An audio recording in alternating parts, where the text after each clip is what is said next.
It's election day in America, and the only thing we can be sure of is that a lot of people will have a lot of predictions.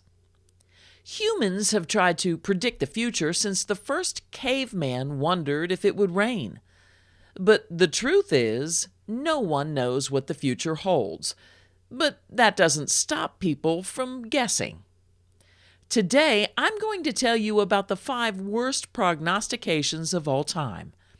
I predict that, if nothing else, you'll find them an entertaining reminder that, where human beings are concerned, there's no such thing as a sure bet. Whether it's history, crime, or legend, Stephanie Hoover has that story.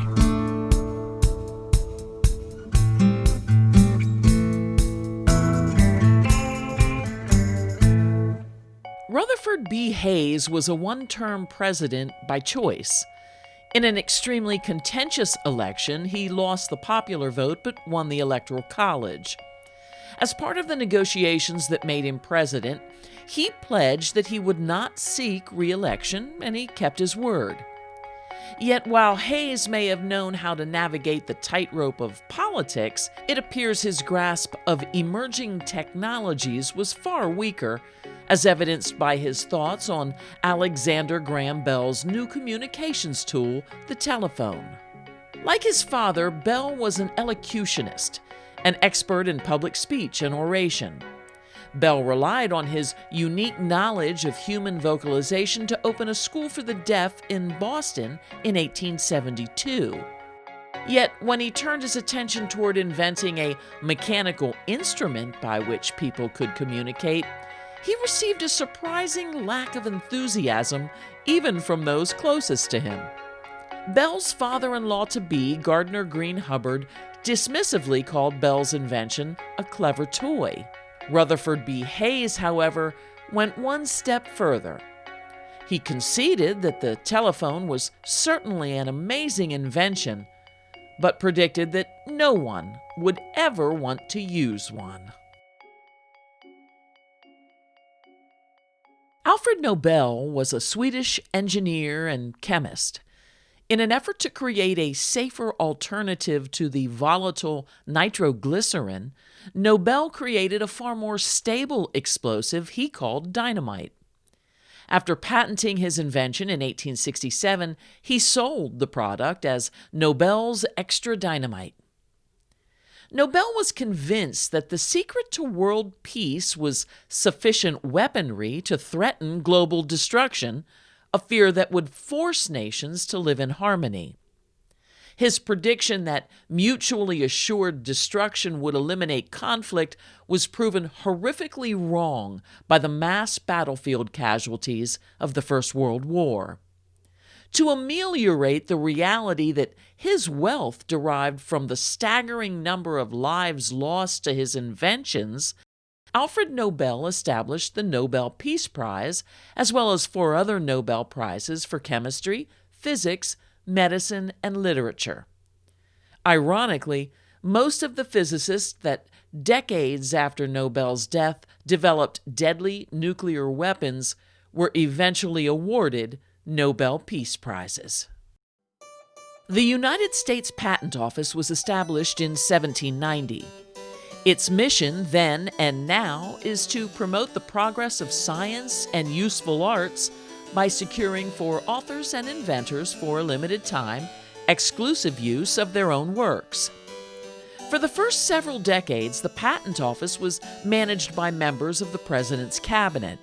In 1836, it became an independent agency managed by a Commissioner of Patents. Charles H. Dool assumed the role of commissioner in 1898. During his second year in the position, Dool wrote to President McKinley with a startling suggestion. The Patent Office should be abolished because, according to Dool, everything that could be invented had been invented. Certainly during his tenure, a wondrous assortment of technology had been introduced, including the car, electric lights, and the telephone. Thankfully, though, McKinley felt there were far more inventions to come.